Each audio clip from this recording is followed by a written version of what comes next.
यशोमती मैया के नंद लाला। कृष्ण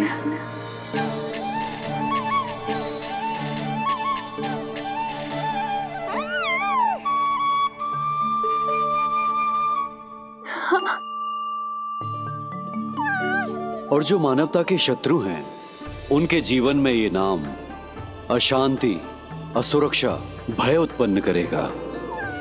पर सात्विक प्रवृत्ति के व्यक्तियों के लिए ये नाम शांति, संतोष और सुख का सूचक होगा।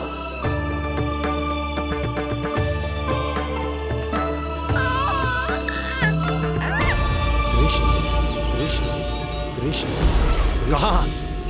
कहां से आ रही है ये ध्वनियां? कृष्ण कहां से आ रही है ये ध्वनियां? कृष्ण कृष्ण स्वामी महाराज। कृष्ण कृष्ण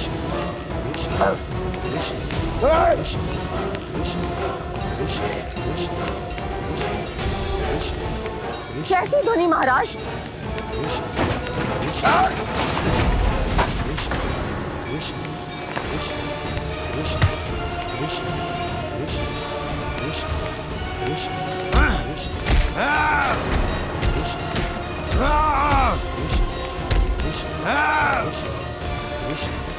स्वामी कृष्ण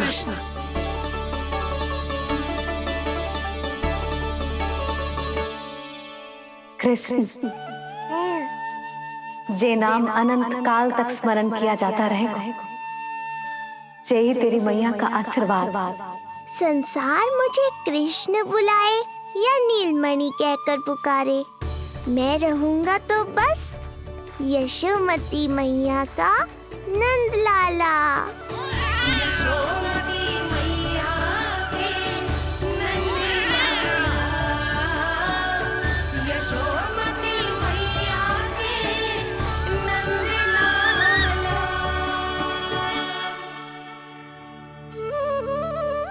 गुरुदेव, आपने मेरे लल्ला को इतना प्यारा नाम दिया है, उसके लिए आपका बहुत बहुत धन्यवाद।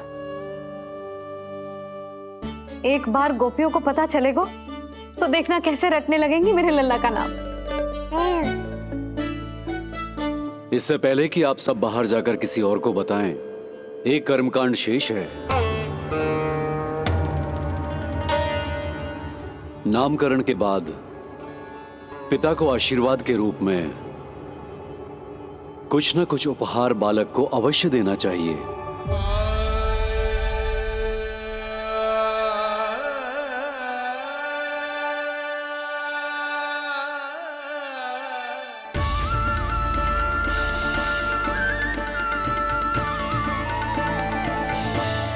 मैं क्या दूं?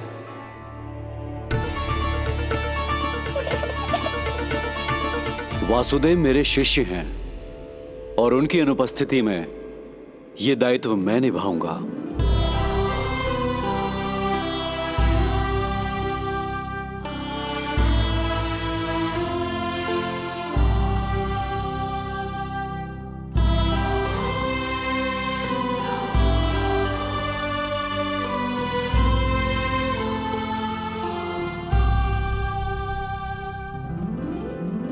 इसे अपने पिता की ओर से स्वीकार करो पुत्र।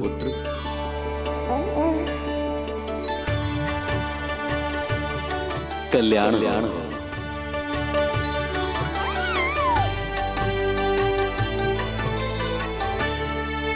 क्या दूं मैं इसे?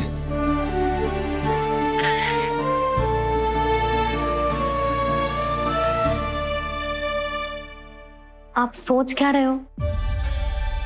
आशीर्वाद दो ना अपने कृष्ण को। अच्छा, सोच रहा हूं कि लल्ला को क्या दूं।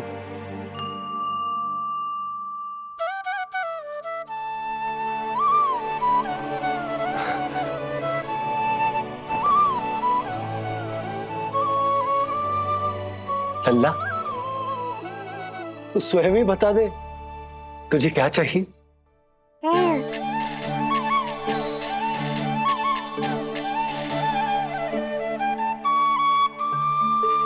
देखो जी, लल्ला ने ही आपकी उलझन समाप्त कर दी।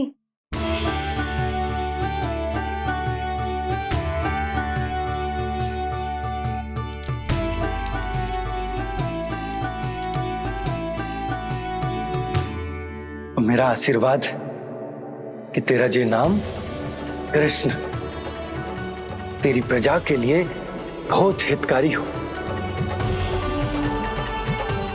गुरुवर, आप भी इसे आशीर्वाद दें।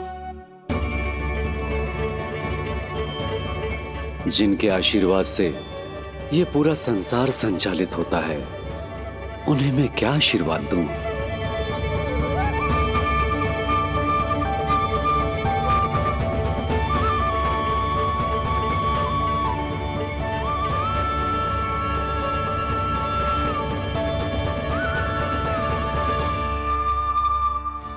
बंद करो, बंद करो ये ध्वनिया। कौन सी ध्वनिया? ये ध्वनिया बंद करो, बंद करो। क्या सुनाई दे रहा है आप? ये शब्द जो मेरे कानों में गूंज रहा है। भरत, भरत जी, रुक जाइए। बस कीजिए महाराज।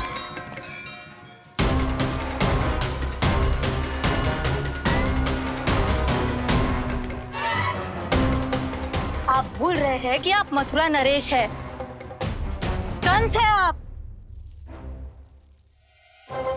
और किसी भी व्यक्ति, वस्तु या घटना से महाराज कंस इतने व्यथित नहीं हो सकते कि वो सुदबुद्ध खो बैठे। स्वयं को संभालिए महाराज। बंद हो गई, बंद हो गई, बंद हो गया वो स्वर, बंद हो गई वो ध्वनिया। रापी, यूं मत सोचना कि मैं तुम्हें सुन नहीं रहा था। तुम सत्य कह रही हो। मैं कंस हूं। किसी भी व्यक्ति, वस्तु या घटना से व्यथित नहीं हो सकता। दुर्जन, जी महाराज, इस सिंहासन को पुनः स्थापित करो। यदि कोई भी योग्य इसे स्वयं सिद्ध करने नहीं आता तो मुझे पता है मुझे क्या करना है, कैसे उस दुष्ट बालक का संहार करना है। मैं भली भांति जानता हूं। ये दायित्व आपको ही निभाना होगा ऋषिवर। इससे 2 लाभ होंगे। एक तो मेरे बाबा कंस के कारण होने वाली चिंता से मुक्त हो जाएंगे और आवश्यकता पड़ने पर मेरी पहचान को मैया से सुरक्षित रखने में सहायता भी करेंगे।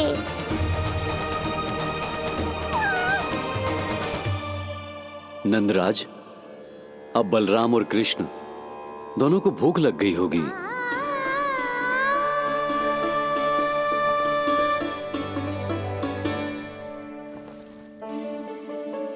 प्रणाम गुरुदेव। प्रणाम गुरुदेव।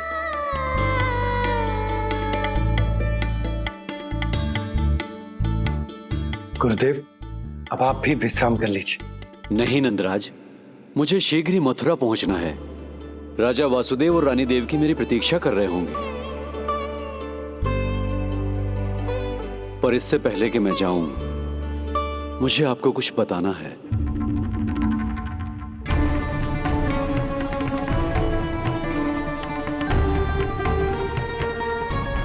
गुरुदेव, आपके ललाट पर बल पड़ गए। सब कुछ ठीक तो है ना? कहीं आप मुझे कंस के बारे में तो ना बताना चाहते? गुरुदेव, मैं जानता हूं कि कंस नवजात शिशुओं की हत्या करवा रहा है।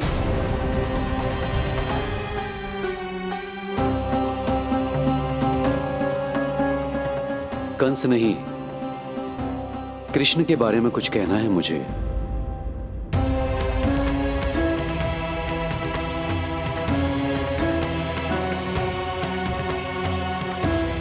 बताइए गुरुवर। मैं एक ऐसा सत्य बताने जा रहा हूं नंदराज, जो है तो वरदान, पर उसे स्वीकारना आपके लिए बहुत कठिन होगा। गुरुदेव, आप जो कह रहे हैं वो मैं समझ ना पा रहा हूं। बताइए ना।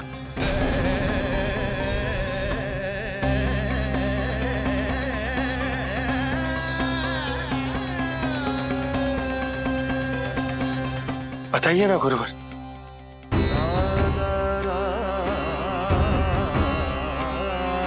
सत्य यह है नंदराज, कृष्ण राजा वासुदेव के पुत्र हैं। कृष्ण राजा वासुदेव के पुत्र हैं। कृष्ण राजा वासुदेव के पुत्र हैं।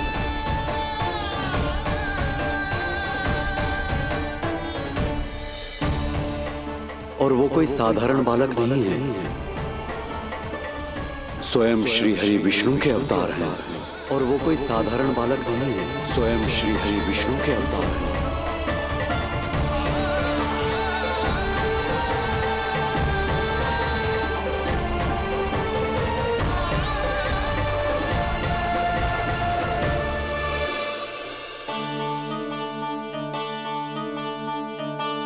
अशु विचित्र लग रहा है। कौन हो तुम? मैं हूं श्री विष्णु का अवतार। कैसे संभव है गुरुदेव?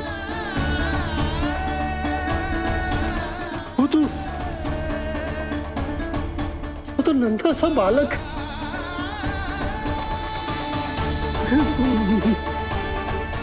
वो श्री नारायण का अवतार कैसे हो सकता है? और गुरुदेव आप ये सोच भी कैसे सकते हैं कि वो मेरा लल्ला वसुदेव भैया का पुत्र है? यही सत्य है नंदराज, पिछले जन्म में मिले वरदान का फल है ये।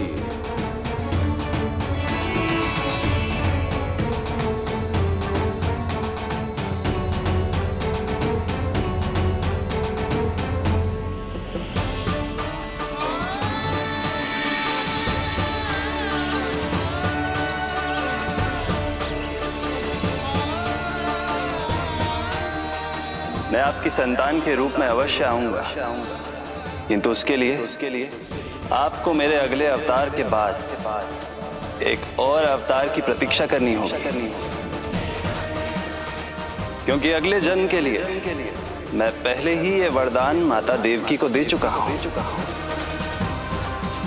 इस समय मैं विवश हूं। किंतु मैं आपको वचन देता हूं, आपकी संतान बनकर अवश्य आऊंगा। प्रभु, श्री हरि को अपने सामने देखकर मेरी व्याकुलता का बांध टूट गया है। 2 जन्म बहुत बड़ा समय होता है स्वामी। अपने पुत्र के रूप में हरि को गोद में खिलाने के लिए अब मैं और 2 जन्मों तक प्रतीक्षा नहीं कर सकती। धरा!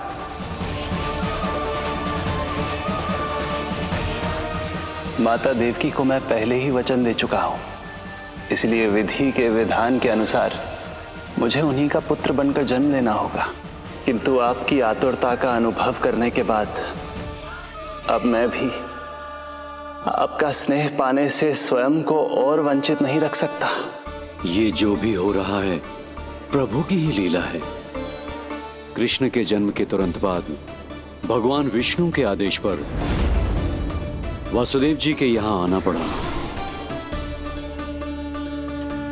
और आपकी और रानी यशोदा की पुत्री को अपने पुत्र के साथ बदलना पड़ा।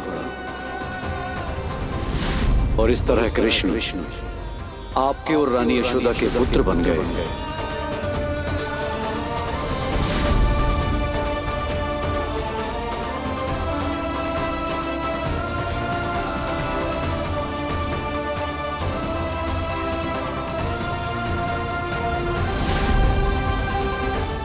आपने सही कही थी गुरुदेव, जिस सुनने में तो वरदान ही लगता, पर इसे स्वीकार करना उतना ही कठिन। जब यशोदा को इस बात का पता चलेगा तो उसे कैसा लगेगा? अपने नाम का अर्थ अच्छे से सुनो है ना तूने? उसका हर एक अक्षर भगवान श्री नारायण से संबंधित है, जैसे उन्हीं का स्वरूप है तू। बस मैया, ये सत्य आपसे छुपा रहे, इसी कारण बाबा के लिए ये जानना आवश्यक है। फिर चाहे इसे स्वीकार करना उनके लिए कितना भी कष्टदायक क्यों ना हो। नहीं नंद, ये सत्य उन्हें आप नहीं बताएंगे। स्वयं प्रभु ने मुझसे कहा है, किसी और प्राणी को इसके बारे में भनक तक नहीं लगनी चाहिए, और रानी यशोदा को तो बिल्कुल नहीं। गुरुवर, कंस के आक्रमणों की जानकारी यशोदा से पहले ही छुपा कर रखना कठिन था। अब इतना बड़ा सत्य मैं यशोदा से कैसे छुपाऊंगा? आपको छुपाना ही होगा नंदराज, यही प्रभु की इच्छा है।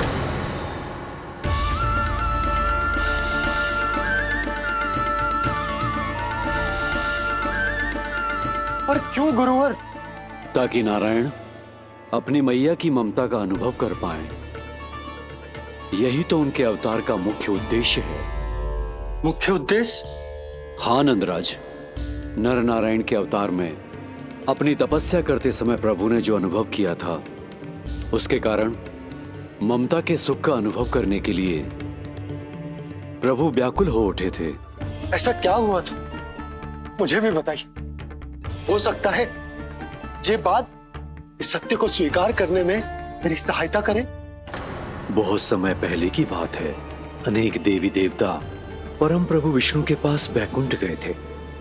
वहां प्रभु की आंखों में आंसू देखकर वो सभी स्तब्ध रह गए।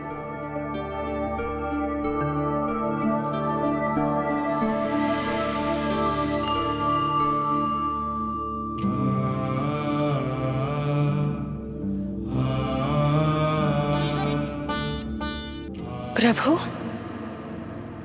आपकी आंखों में आंसू?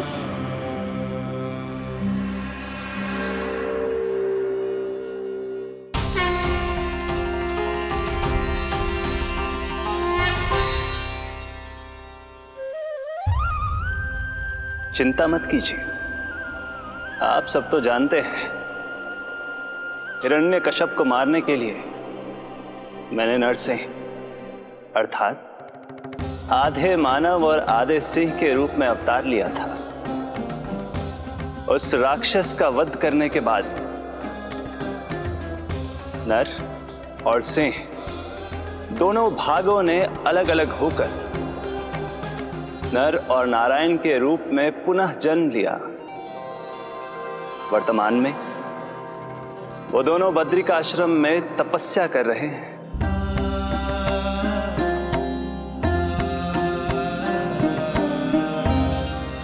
आज उन दोनों ने कुछ ऐसा देखा जिसने मुझे भी भावुक कर दिया।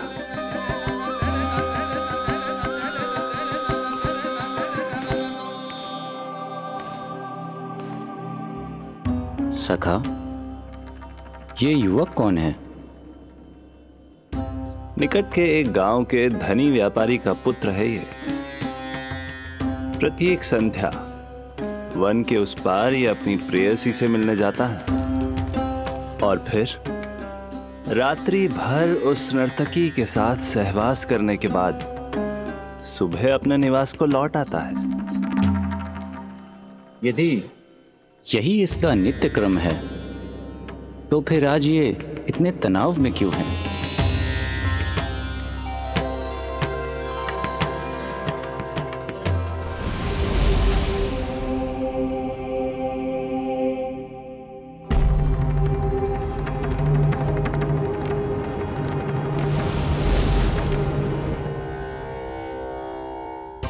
कल रात्रि प्रेम क्रिया के मध्य उस नर्तकी ने इससे पूछा, ये सबसे अधिक प्रेम किससे करता है? जब इसने कहा तुमसे, तो वो बोली, तुम्हें अपने प्रेम को सिद्ध करना होगा। अपनी मां के हृदय को उसके तन से अलग कर मुझे सौंपना होगा। मां का हृदय?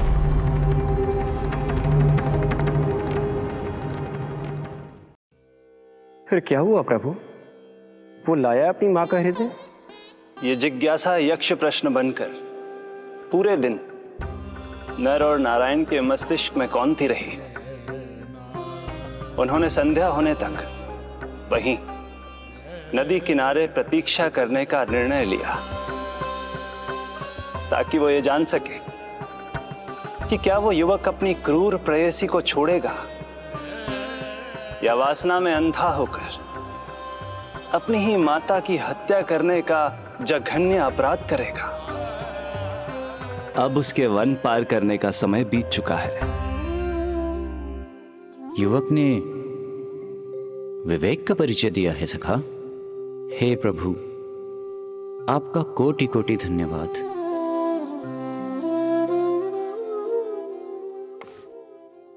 सखा,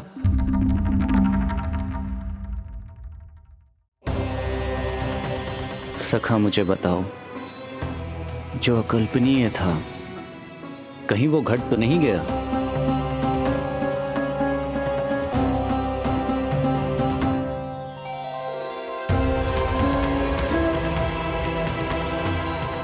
जब इस युवक की मां को इसकी प्रेयसी की क्रूर मांग के बारे में पता चला तो जो उसने किया वो इस समस्त संसार में केवल एक मां ही कर सकती है।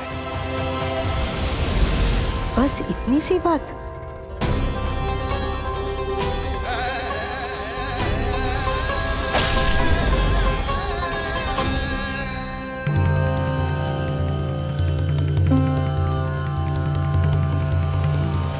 संभाल के मेरे बेटे, कहीं चोट ना लग जाए तुझे। संभाल के मेरे बेटे, कहीं चोट ना लग जाए तुझे। संभाल के मेरे बेटे, कहीं चोट ना लग जाए तुझे। ये तो उसकी मां की पुकार है। मां, मैंने क्या कर दिया मां? मां!